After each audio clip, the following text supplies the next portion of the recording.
makulimlim na umaga. Salamat tayo sa Panginoon at sa umaga na naman ang nadagdag sa ating hiram na buhay. Idalangin din natin ang mga biktima ng mga tinamaan ng lindol, particular dyan sa Cebu. Talagang kaawa din naman yung mga tao, yung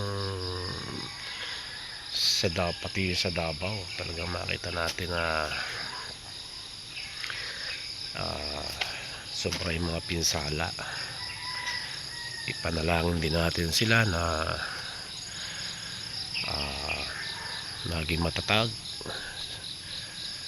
sa mga pagsubok na nangyari sa kanila. Siguro ay nagpapaalala ng Panginoon na talagang tao ay sobra na rin yung makasalanan. At sana po ay maging matatag tayo, maging lagi tayong handa. Siyempre yung pinaka-the best dyan ay yung panalangin. Thank you Lord. At huli nga po ay nandito naman ako sa aking halamanan. Ayan. Talagang yung kulimlimaga ng panahon halos sa araw-araw ay ganito na. Baka siguro talagang panahon na niya kaya ganito. Iniikot ko po itong aking garden tuwing maga at sinecheck ko yung medyo makulimlim pa nga, medyo madalim pa, and hindi pa masyadong makita. Aking tinitingnan pagising sa umaga, hindi makita, madilim pa. Kung merong mga namamatay o kailangang patabaan o kailangang sprayan, kaso hindi naman na rin mag-spray ngayon at tag-ulan. Sayang ang spray pagka nauulan at nawawala din naman yung bisa gawa nga ng ulan. Kaya ang maganda ngayon ay yung bagang mga halaman, yung mga halaman na talagang gusto ay lagi nadidiligan ay pabor. Pero may halaman din naman na ayaw naman na sobrang ulan at nabubulok baga.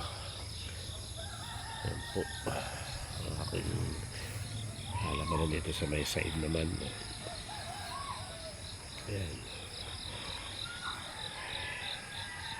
Hindi ko na rin masyadong maasikaso nga dahil lagi namang may trabaho at gusto ko rin palagyan ng net.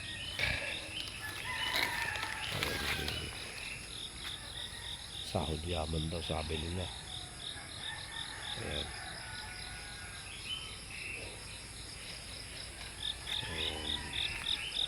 Malaking farm. Ayan. Ito po yan kailangan ko rin talagang